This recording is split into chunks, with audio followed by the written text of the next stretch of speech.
Night on Inside City Hall. This is my first snow day of my life. And how's it been? Great. The city is digging out after seeing the heaviest snowfall in nearly 5 years. The winter storm marked the first major test for the new Mamdani administration. We know that the fear that so many are living with in Minneapolis, it's a fear that New Yorkers are also living with.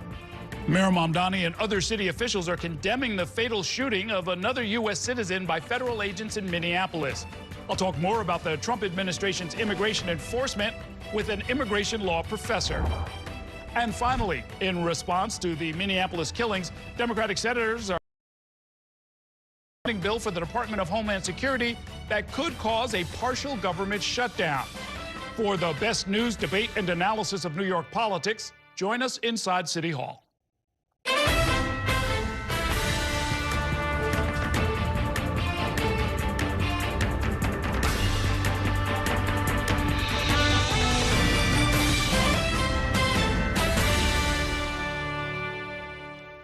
Good evening. Welcome to Inside City Hall for Monday, January 26, 2026. I'm Errol Lewis.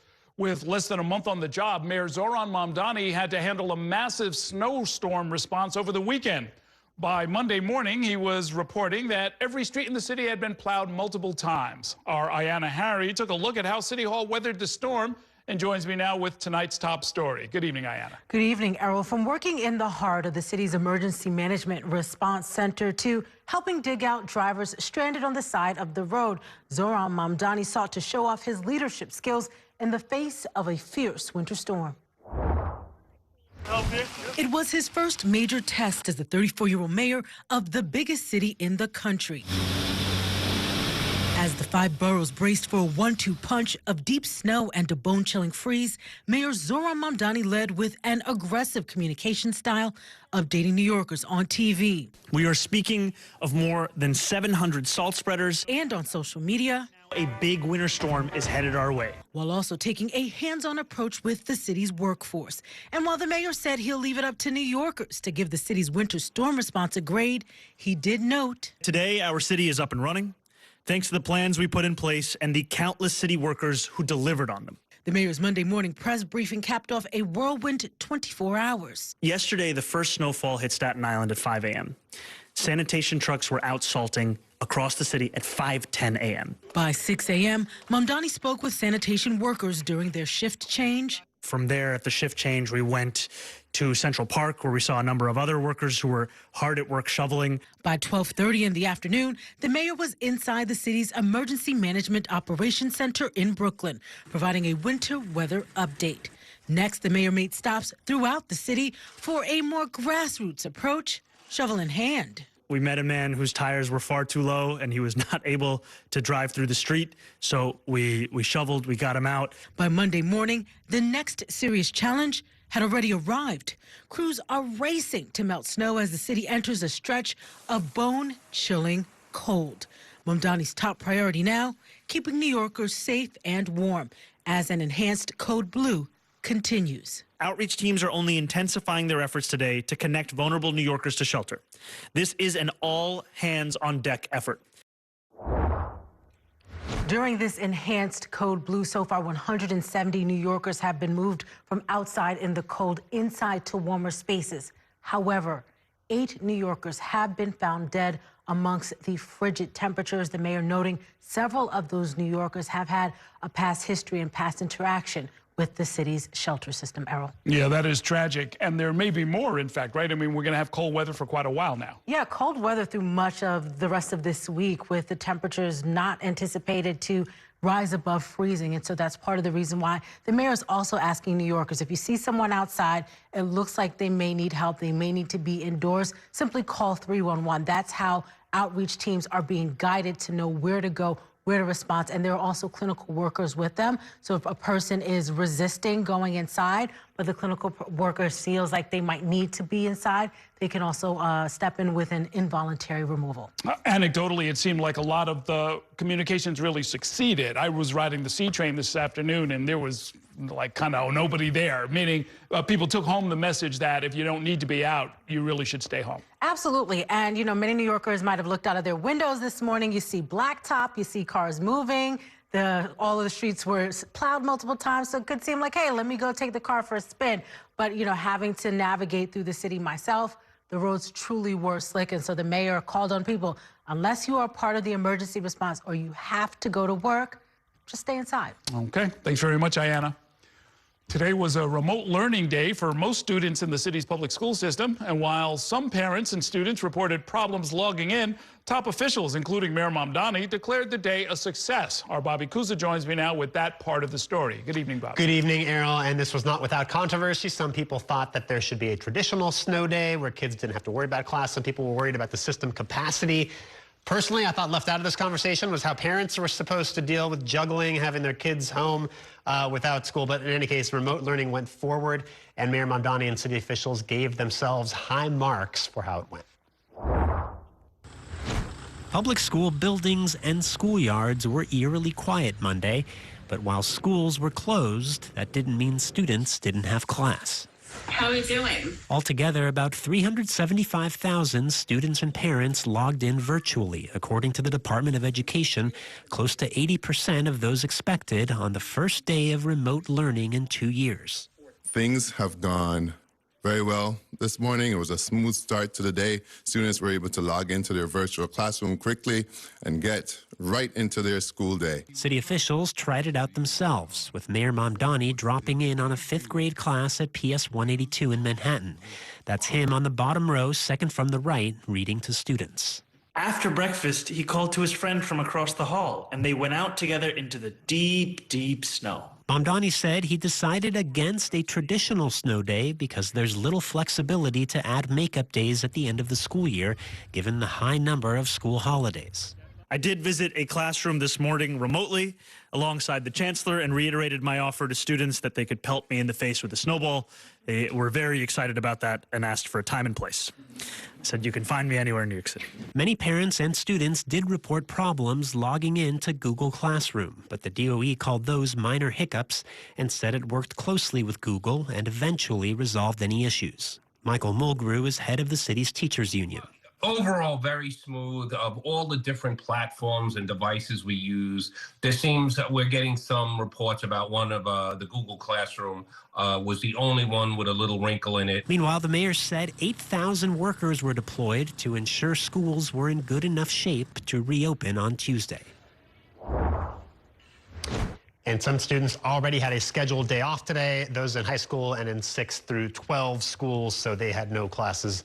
In any case, also, we were having a conversation in the newsroom about whether 80% is a good number of those logging in for virtual class. And if you look it up on any normal school day, the absentee rate is typically about 89%. So 80, 89, I think it's not too bad in terms of the numbers they got on. I was going to say, you could go back to the old pandemic days, right? Where that was what they had to do every day. And I don't know if that was an unusual number for those days. Yeah, and back in those days, there were many families who decided they were just going to drop out of the system altogether. There was homeschooling. There were those who just, you know, sort of went vanishing from the school system. So I think all things considered, the attendance was high. I don't know whether that means any productive learning happened in every case. And I think it also varied, you know, by grade level, because a lot of, you know, there's very different type of learning happening in a virtual kindergarten classroom than there was in, say, an 8th grade classroom, where, you know, the academics are a lot more rigorous. And of course, tomorrow, which will be in person, very important, because in addition to the learning, a lot of people are getting 1 or possibly 2 meals of their day at school. Yeah, that's right. And also remember,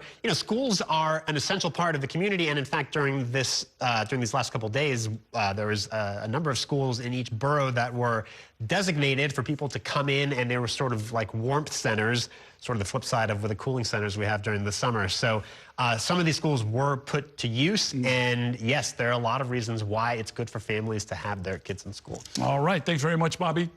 We are going to take a short break now. When we come back, some Republican lawmakers are joining Democrats in calling out the tactics used by federal agents after another fatal shooting of an American citizen in Minneapolis. We'll bring you a report from Washington, D.C. Also tonight, we'll tell you about how New York officials are reacting to the unrest in Minneapolis. Stay with us.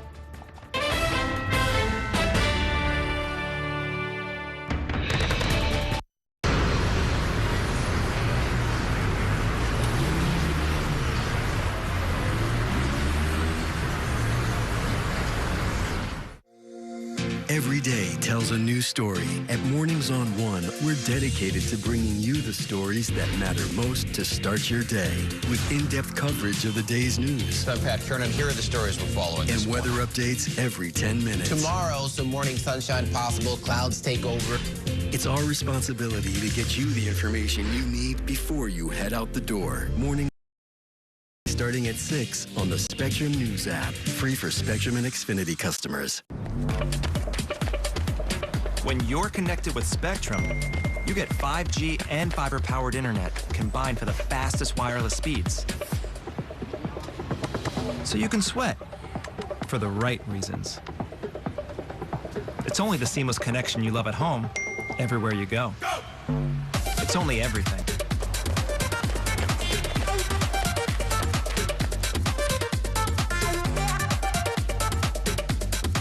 I'm Sandra, this is Jorge, and we were adopted in 2019. I remember when they first came to us, Michael was already a teenager. The whole cliche of, they're so lucky to have you guys, and it's the other way around. They have changed our family for the better. They chose to love us. They didn't have to. They chose us. Family. Learn about adopting a teen from foster care. You can't imagine the reward. Visit adoptuskids.org. And that's a look at some of what's in the papers this morning. You've done it this morning. Today's story is about the latest chapter for a beloved local business. It's a beautiful day with temperatures in the 60s, but showers are expected in the next hour. In a city that's always on the go, it's important to stop to hear the stories that connect us. The news that matters to New Yorkers. That's what brings us together. That's Mornings on One. Weekdays starting at 6.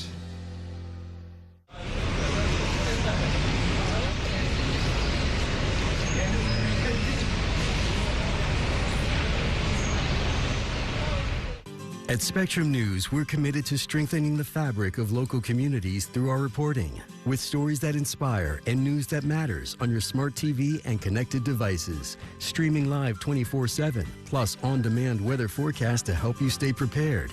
It's all there as you step outside with the Spectrum News mobile app, keeping you informed and in the know throughout your day.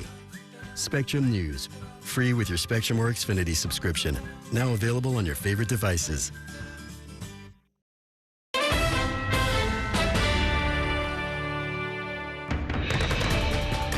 Welcome back to Inside City Hall. The New York Republican who chairs the House Homeland Security Committee is scheduling a hearing on the administration's immigration enforcement tactics. That's part of a sudden political shift that's taking place after the fatal shooting of a Minneapolis man by immigration agents over the weekend.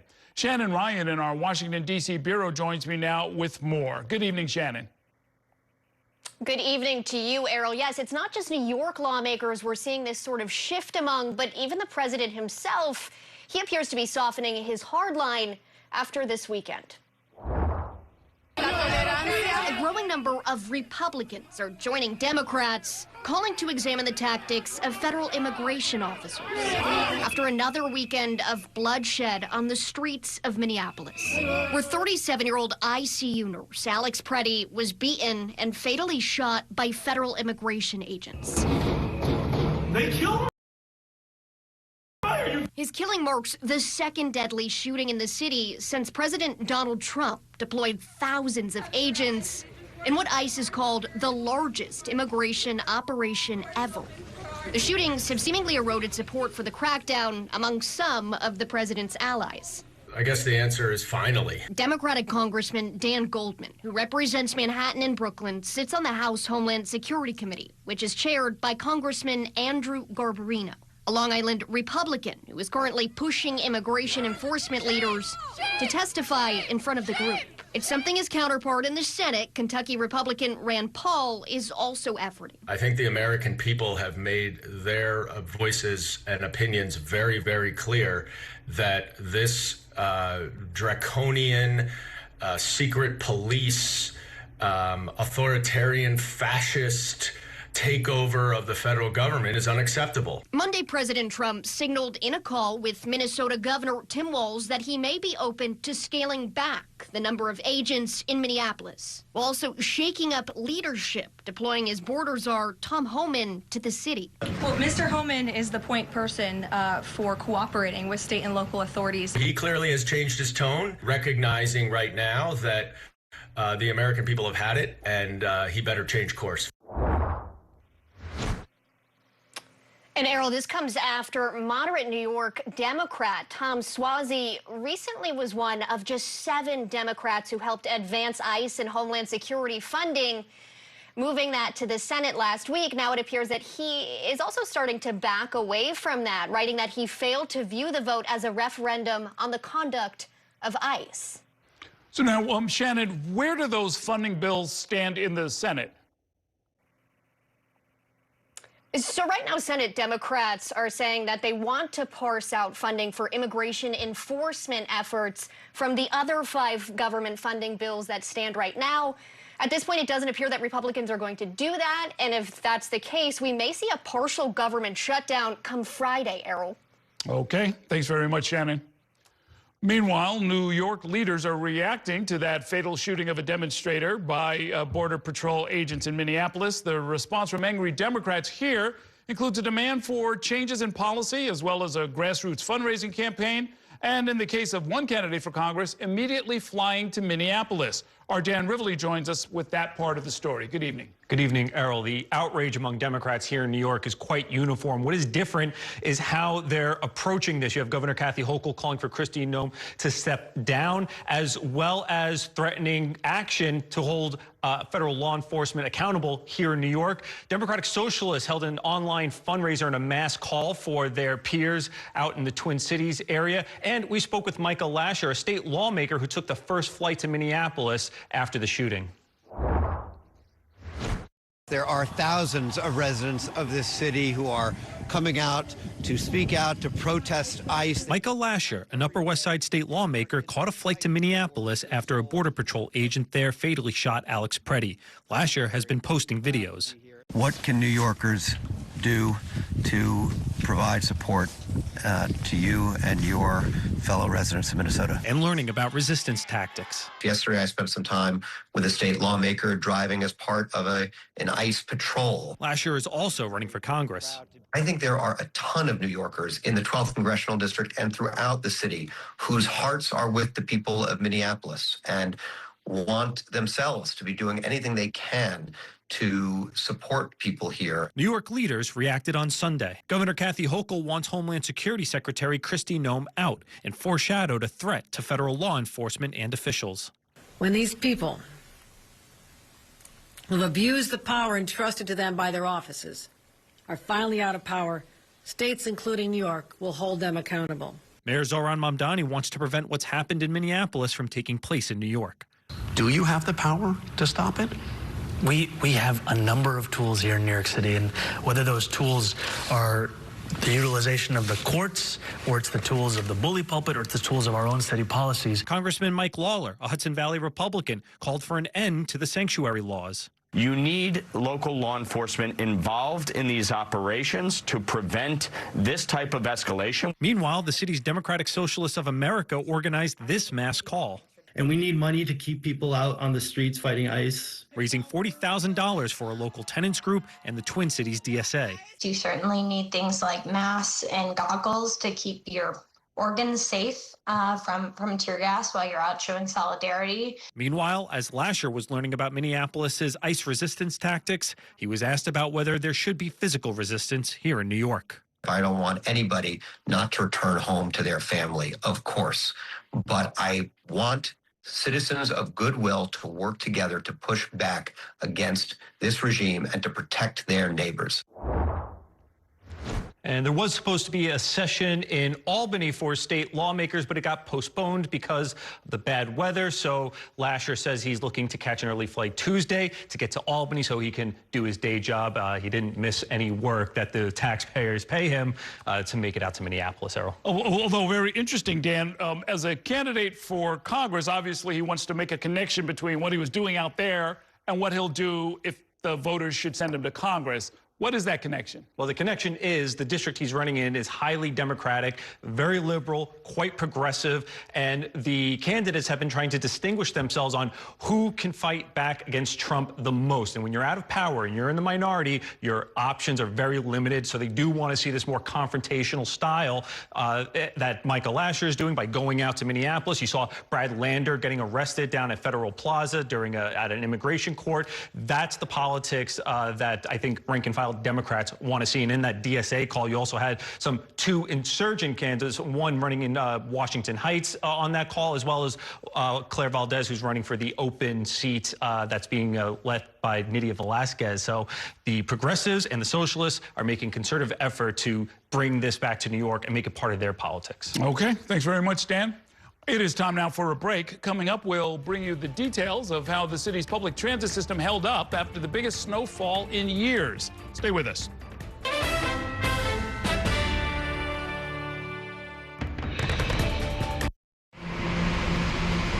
Stand clear of the closing doors, please.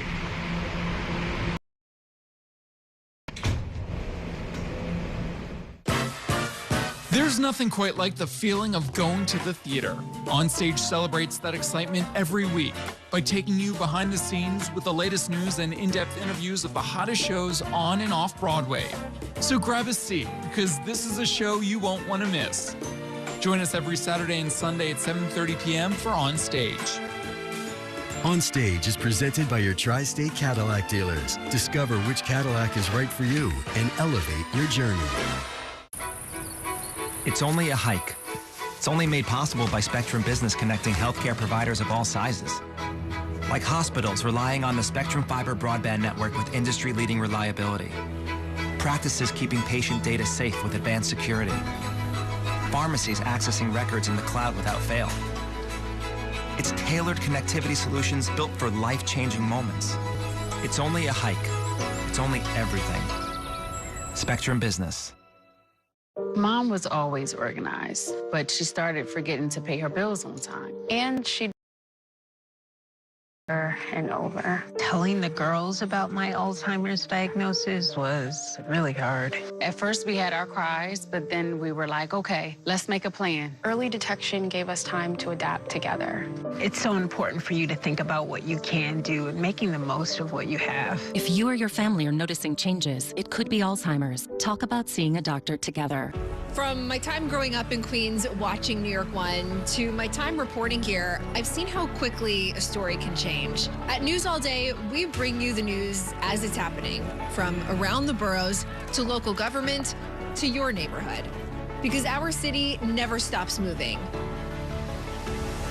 Hi, I'm Shannon Ferry with the day's developing stories. But first, stay up to date and informed with News All Day, weekdays from noon to 4.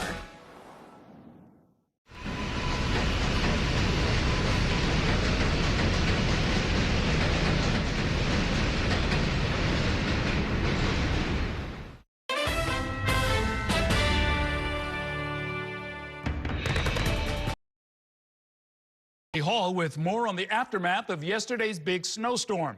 Today, the MTA managed to keep subway and bus service running for the most part with only minor delays. New York One Transit reporter Samantha Liebman has the details in this report. There were some delays Monday morning, like the 3 train, but riders expecting worse after the first major snowfall in the city in 5 years. Just because of the snow, I expected it to happen this whole time, yeah. So you do have patience, though? Oh, yeah, I mean, taking the train every day, it's the usual. I thought because we're underground, I thought, oh, I don't think it'll affect it. But no, maybe it's something out of our control. Some lines run above and below ground, and actually the MTA ran more frequent service on the outdoor lines to keep the tracks from accumulating snow and freezing. But MTA Chair and CEO Jano Lieber on Mornings on One explained why there may still be subway issues. We're constantly having to slow service down to keep the switches from freezing up. And MTA workers helped keep service running, clearing snow from subway platforms. The buses had their tires chained. But there are still some problems with buses. Lieber said some staffing issues arose because NJ Transit shut down, and some workers who live in New Jersey couldn't get to work. While buses were running full service, schedules were modified. Buses, we are actually, the Limited and the Rush and the SBSs are going to stop at every bus stop to make sure that nobody gets left at a bus stop. But that wasn't the only issue. Mounds of snow from plows which tilt to the right blocked bus stops. The sidewalks were clear and some stops had small paths to get to the bus, but many riders, even by mid-afternoon, had to walk over snow several feet high or wait on the street to board. Well, I'm going to climb over this mound. I'm prepared for, the snow because I want to go to Central Park. I'm prepared, but I don't know how other people are going to do it. I feel like a lot of people, especially from here, they go up to the hospital and stuff, and I feel like a lot of elderly people, it's hard getting through there, especially when you don't have the right shoes and stuff. To be fair, the MTA says they have about 10,000 bus stops. Now, DOT is responsible for bus stops with shelters clearing the sidewalk. This one hasn't been cleared, but sanitation is responsible for anything outside of the curb. And as you can see, there is a huge amount of snow that riders will have to climb to get to the bus. Now, the sanitation department does say they have about 550 emergency hourly workers working hard to get these bus stops clear, but it's just going to take time. In Midtown, Samantha Liebman for Inside City Hall. It is time now for a break. Coming up, I'll turn back to the frustration with the Trump administration's immigration crackdown when I'm joined by an immigration lawyer and law professor. Stay with us.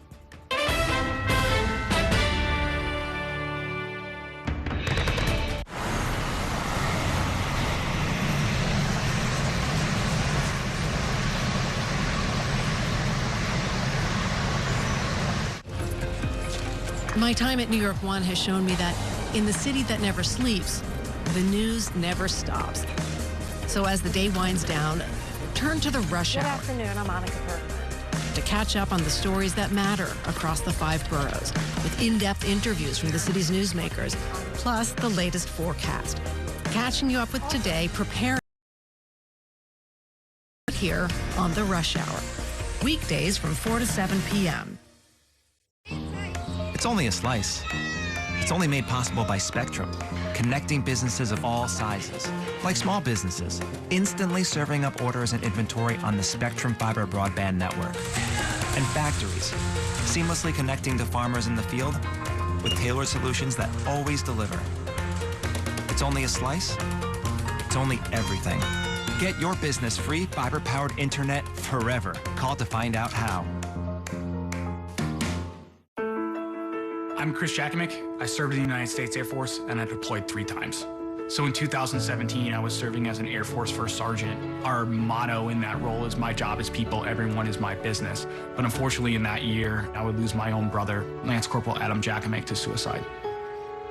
The majority of veteran suicides are from guns. I store my wealth, but for my family, my service never stops. At Spectrum Noticias, we recognize that our New York City community is vibrant and diverse. Spectrum Noticias delivers balanced coverage of the stories that matter in our communities and across the country. Our journalists are based in the neighborhoods we cover, ensuring you get in-depth reporting on what's happening in the places we call home. So join us at Spectrum Noticias. We're always on, always there for you. Now available on your TV. Check your local listings. Also available on the Spectrum News app.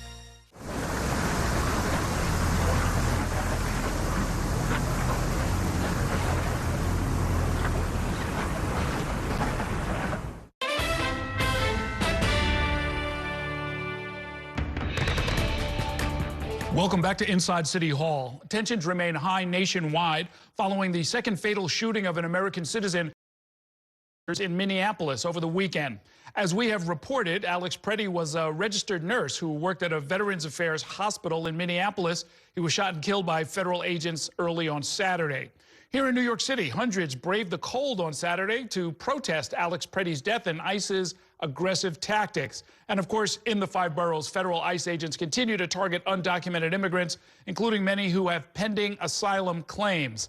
Mayor Mamdani has vowed to do everything in his power to prevent what he calls horrific actions by federal immigration officers here in New York. Joining me now to talk about where things stand is Professor Alora Mukherjee. She is a law professor and the director of Columbia Law School's Immigrants' Rights Clinic.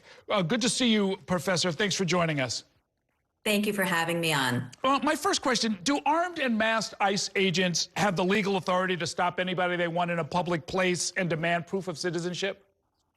Absolutely not. The Fourth Amendment people on U.S. soil, and that requires a prohibition on unreasonable searches and seizures. This means, according to Supreme Court doctrine, that race, ethnicity must not be used as a factor in conducting immigration enforcement, because that would be violating the law.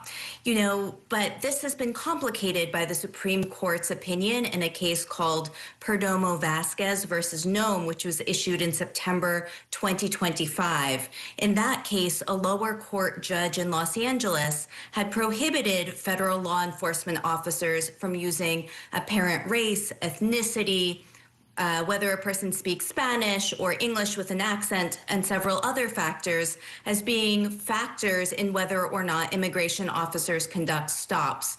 And the Supreme Court lifted that prohibition that the federal district court judge had issued.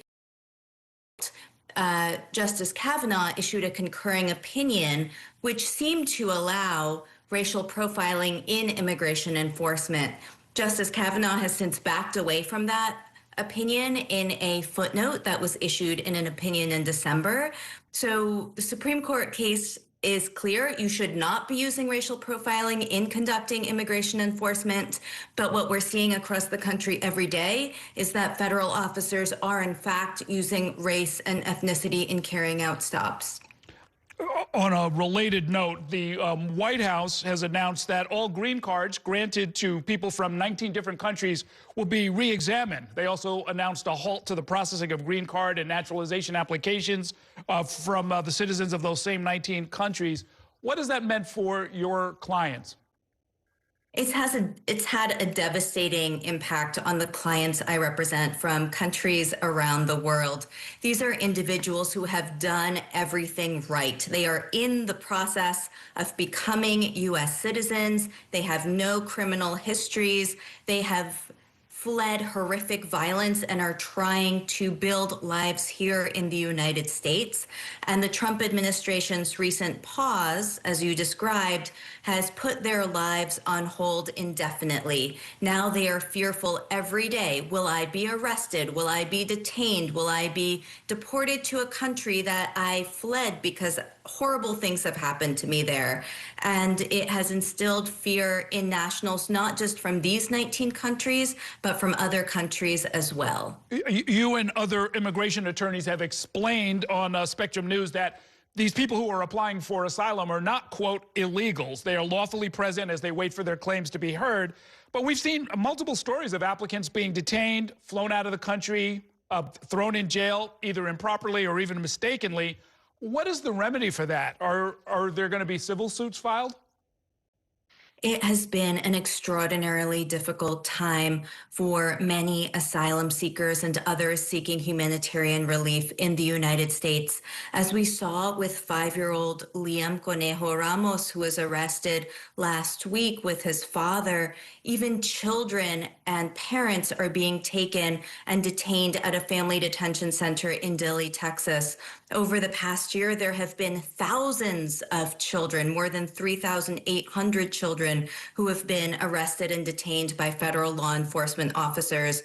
And what we're trying to do on behalf of these children, these families, these individuals who are wrongly arrested and detained is first try to help them with their immigration applications and try and get those immigration applications approved. And second, where it's possible, lawyers are trying to file federal habeas petitions to get people out of detention.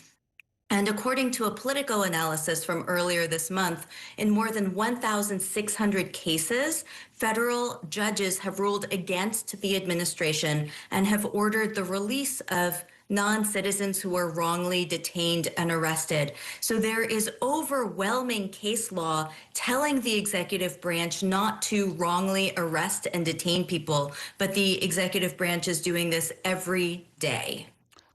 Journalists and citizens, especially activists, are taught that recording law enforcement as they do their work in public is legal and is not grounds to be beaten or tear gassed or shot to death or anything like that. But we've seen that happen over and over again. Have the rules changed, or is this another category of the federal government just kind of doing what it wants in contravention of clear court rulings? The rules haven't changed. The First Amendment protects peaceful protesters and protects the rights of people to observe what is happening in public, to record that, to document that, and to distribute and investigate that. The executive branch in this area and in so many others that touch on immigration is far overstepping its authority that is set up by the U.S. Constitution. The U.S. Constitution sets up a system of checks and balances, and the executive branch is overreaching that authority every day. And nowhere are we seeing those excesses more than in the immigration space. We have reported on, and I've certainly seen over the years, what's called a foot race to the courthouse, that two sides have a constitutional claim, they bring it to court, the court decides it. This seems to be a little bit different, where the federal government knows it's not going to win, or even if there are intermediate rulings that don't go its way, they just continue barreling down the same path. Where is this going to lead? Eventually, these issues will reach the Supreme Court, and the law is clear, the Constitution is clear. The First Amendment protects the right of all people to engage in peaceful protest. This applies to people regardless of their immigration status. All people on U.S. soil have a right to due process. That due process applies regardless of one's citizenship or immigration status. No one may be summarily detained and deported from the United States because they're out there peacefully protesting and expressing viewpoints that the executive branch doesn't agree with. And everyone on U.S. soil, regardless of U.S. citizenship status or not, has a right to remain silent when they're being interrogated by any law enforcement officers. So we have a real stress test of the courts and of the Constitution. Is it going to be up to the political branch ultimately to resolve this, do you think? It will be up to the political branch, but more importantly, it's up to the American people. It is what we, the people, do in this moment that will determine the future of our country. Are we going to be a country that slips day by day closer and closer to an authoritarian state? Or are we a democracy where the views of people nationwide are being taken into account? Across party lines, Americans are overwhelmingly concerned that the executive branch is overreaching, is pushing too far in its immigration crackdown. And there are other signs that Americans are not happy with what the executive branch is doing right now on various measures. So the midterm elections are coming up. And in the meantime, people should be out there peacefully protesting and making their views known. Okay, we're going to leave it there for now. A lot of food for thought there. Thank you very much, Professor Mukherjee. Thank you for having me. Okay, we're going to take a short break now. When we come back, I'll talk more about this topic and many more with two top political consultants. Stay with us.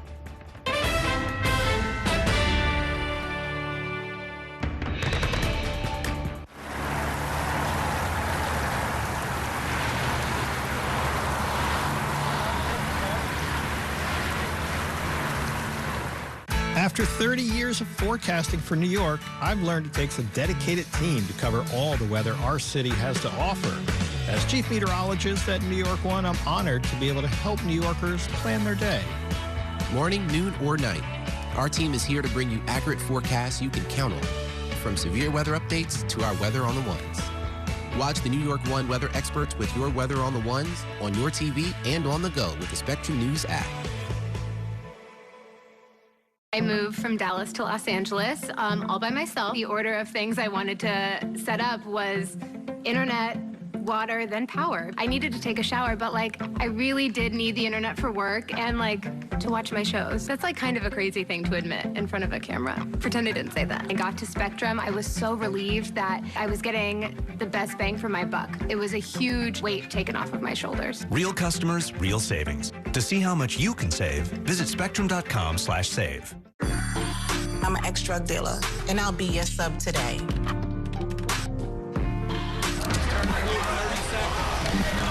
2 milligrams of fentanyl can be lethal.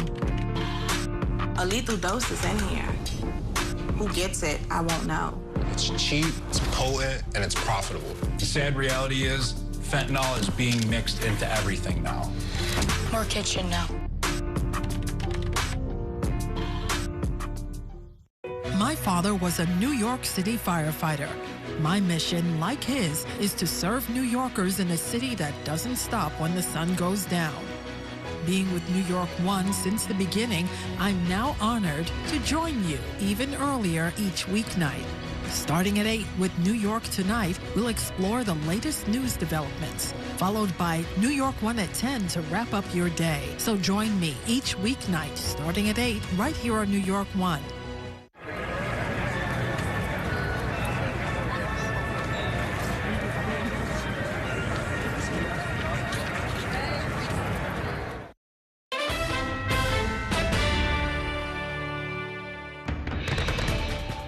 Welcome back to Inside City Hall, where we are continuing to focus on the Trump administration's increased immigration enforcement efforts. Joining me now to talk about the politics of the matter are this week's Consultants Corner. We have Democratic consultants Teresa Gonzalez and Tyrone Stevens. Thank you for being here with us. And I want to pick up where we left off. Those unforgettable images, those killings in Minneapolis. The polling suggests that the public still supports secure borders and the removal of people who are out of status. But nobody likes those ICE tactics that seem rough or even lawless. I guess, Teresa, I'll start with you. How should leaders like Senator Schumer, Minority Leader Hakeem Jeffries, how should they be processing this moment? The Democratic voting base clearly wants some action here. Yeah, you know, I think it's been understatement. It's an understatement to say it's been eventful. You know, the Trump administration is really kind of instituting this dictatorship that I think personally is a diversion and also in preparation for this midterm year. I think that, you know, Democrats should really lean in on those folks who have found themselves on the kind of this razor's edge of a decision on, you know, how they're feeling about what this administration is doing beyond the ICE stuff. Let's forget that for a second. But, you know, there's Venezuela, there have been tariffs and changes and that kind of thing. And so I feel like there's a real opportunity here to kind of grab up some additional folks in this midterm year in terms of voters. But in the meantime, the Trump administration continues to do really scary things that I think will continue to push voters, his general base, in many directions. And Tyrone Stevens, I mean, this is going to be on the ballot this fall. Governor Hochul has called for Homeland Security Secretary Kristi Noem to resign or be impeached. She's asked for the senior Border Patrol official, Greg Bovino, to also step down. And that is in sharp contrast to what her Republican opponent is saying. Bruce Blakeman was here on the show last week, and he's very proud. He was boasting about how his county has the most extensive local cooperation with ICE in the country. So it's safe to say voters are going to be asked to weigh in on this in November. Well, it's on the ballot, but I think, you know, a good indication of the politics of this is the fact that, you know, I think you're starting to see even some Republican lawmakers, you know, begin to, you know, question or at least being hesitant to strongly defend the sort of the spate of killings and violence in Minnesota. You're seeing, I mean, gun rights groups are calling for a full investigation, traditional MAGA allies. So I do think Republicans, you know, have to think deeply about this and try and really. And you're already seeing, you know, sort of a calculated backtrack from the White House with Bovino announcing today that he's leaving Minnesota and pulling out some agents. You're seeing that at the podium today, Carolyn Levitt, the press secretary at the White House, say when she was asked directly about Secretary Noem labeling the latest victim, Alex Preddy, a domestic terrorist, saying that those aren't the president's words. A very pointed distancing. So I think it's an indication that the politics on specifically what's happening in Minnesota isn't going well for Republicans. I would, if I'm not a Republican consultant, but if I were, I would say on this issue, the people, American people, do not support this. This is not what they asked for. Only 47% of the people being detained by ICE have a criminal record. They talked about in the campaign pursuing the criminals, the hardened criminals. That's not what's happening. I do think that they will face real blowback at the ballot box. They're not doing what they said. Let me ask you about that with Kristi Noem. I assume that if she's going to label somebody a domestic terrorist, that those are talking points that came right out of the Oval Office, basically came out of the White House's inner circle. Are they kind of backing the bus up over her now? Or are they kind of saying, well, wait a minute, that's not necessarily the president's words? Well, whose words would they be? She's not making policy at that level.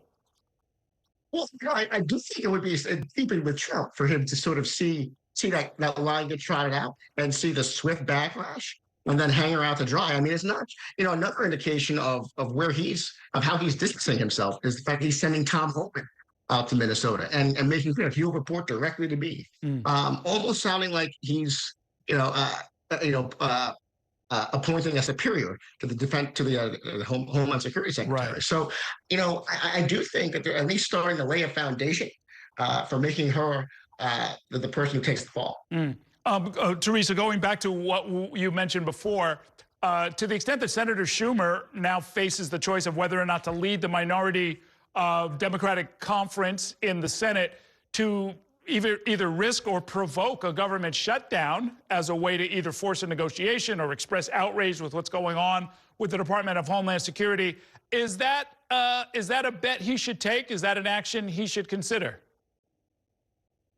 Wow, what a question. I think we've seen a lot of government shutdown and a lot of movement in government, in our federal government that have really kind of put people at odds. I don't know. I know that their action needs to be taken.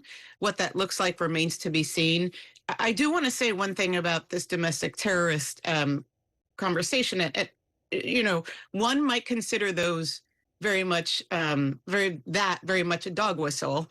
Again, I think that folks are smart enough to be looking ahead at this midterm year, at elections, and being able to label somebody who was just murdered, quite frankly, a domestic terrorist, really leans into the ultra right-wing conservative base that he so relies on and so relied on January 6th.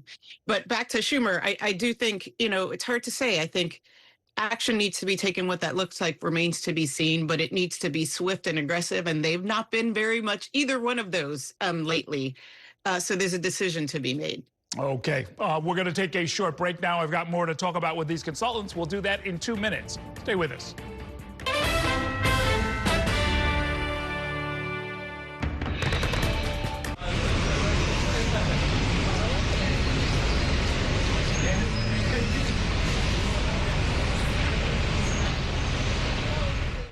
We have so many ways to stay connected.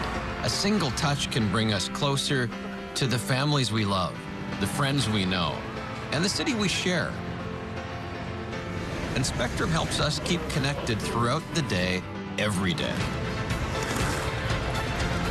Including more ways to watch New York One as a Spectrum Internet customer. Watch Spectrum News New York One on the Spectrum News app, available on all your favorite devices.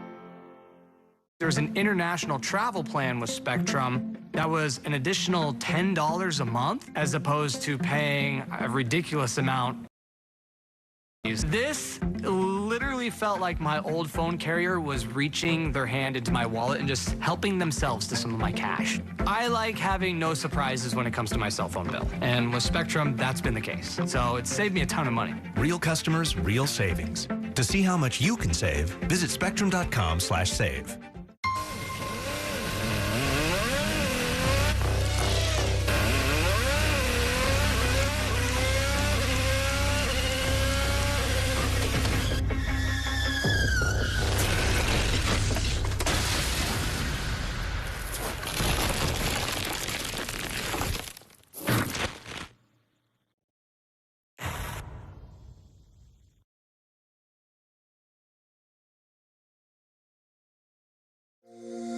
Every day tells a new story. At Mornings on One, we're dedicated to bringing you the stories that matter most to start your day.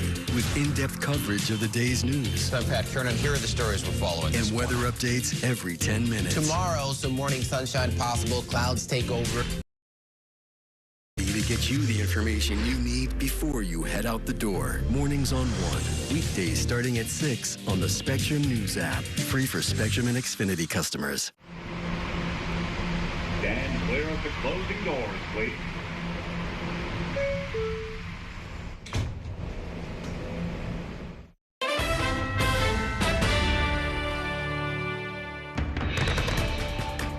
We had an independent special master draw these lines. These maps couldn't be more fair. In 2024, the governor attempted to redraw the maps again, and in some cases she did. She signed off on these final maps for New York State, and as did the legislature. Welcome back to Inside City Hall, where I'm once again joined by my Consultants Corner. We have two Democratic consultants, Teresa Gonzalez and Tyrone Stevens. And that, of course, was Nicole Malliotakis, the incumbent member of Congress from the 11th District, complaining that a judge has taught that district and ruled that it was a violation of the state constitution. Independent Redistricting Commission has to redraw those lines by February 6th, which is fast approaching. How does that, Tyrone, how does that scramble the equation for the congressional elections this year?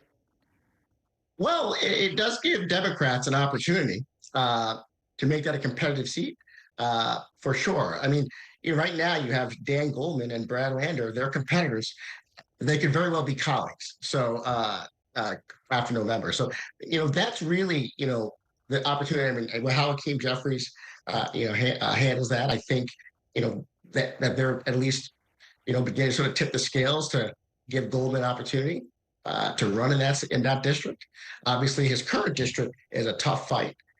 So, Nicole Malliotakis is right to be concerned about her future because she's going to have a much tougher fight after February 6th.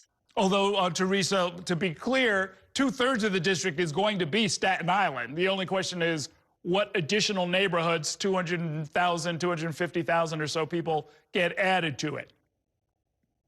I think we're looking at definitely a Manhattan play. But what's funny about this conversation to me is it's no weirder that we would be adding a neighborhood in Manhattan than we have added a neighborhood in South Brooklyn to this district. I also think, this is really telling of the kind of changing, demographics of this borough that's historically been very conservative and white. We're seeing it become much more diverse. And it's completely fair and appropriate to think about what it means to better garner representation here. I just think the Republicans are mad about it. They've held on to that seat for quite some time comfortably. And now that there's a challenge to it, rightly so, I think, they're going to pull out all the stops to try to stop it from happening. Okay, let me switch topics and stay with you, Teresa.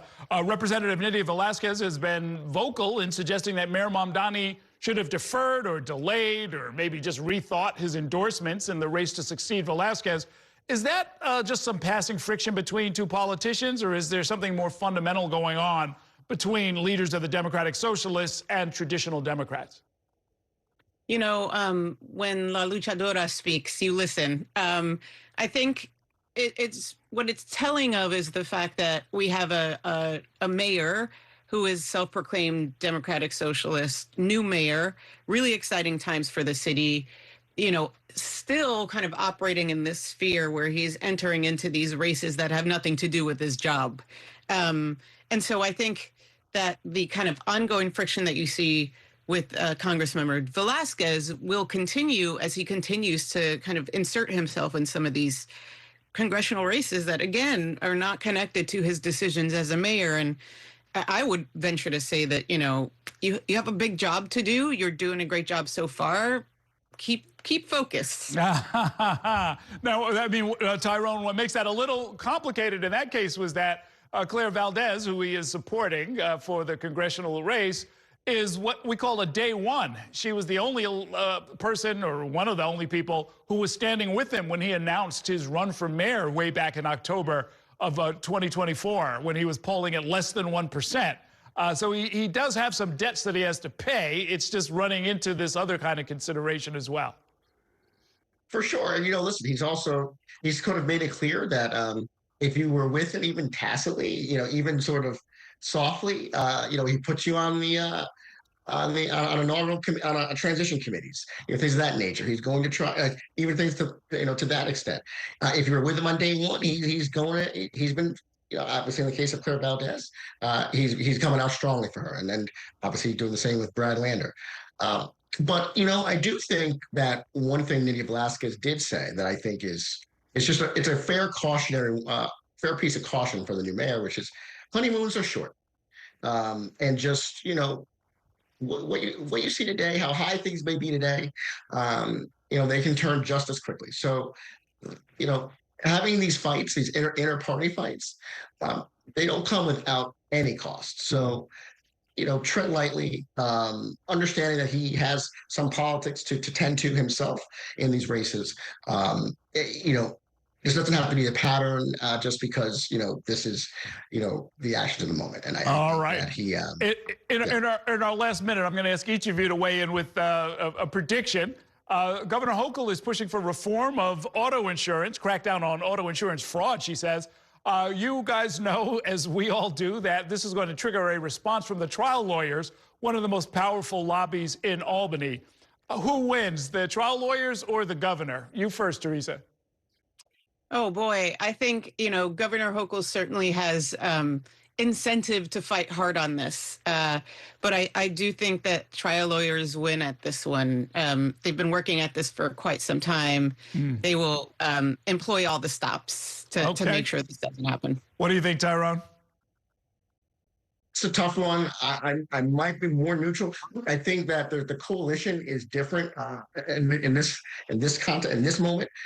Backing Governor Hochul's push, drivers, obviously Uber, you've got drivers who are very concerned about this, and you've seen efforts to address this in other states. So there are some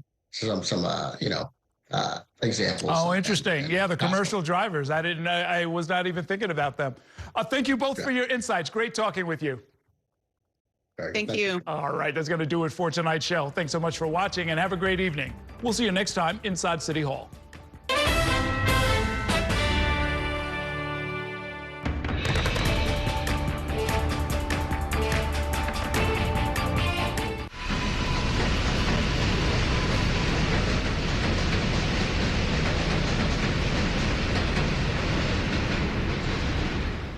And that's a look at some of what's in the papers this morning.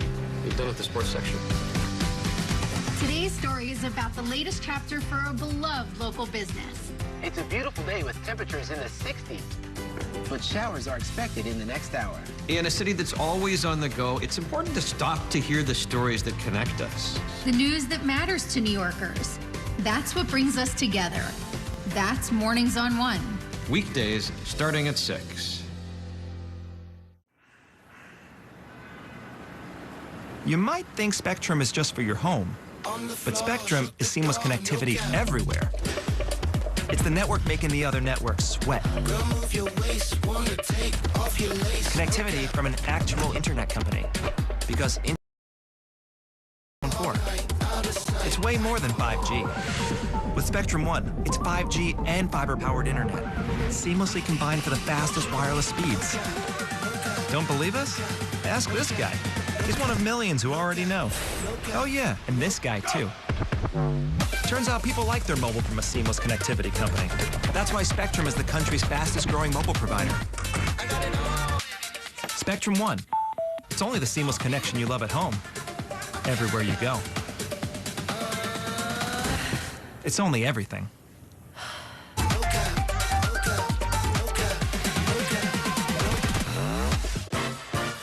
There's nothing quite like the feeling of going to the theater. On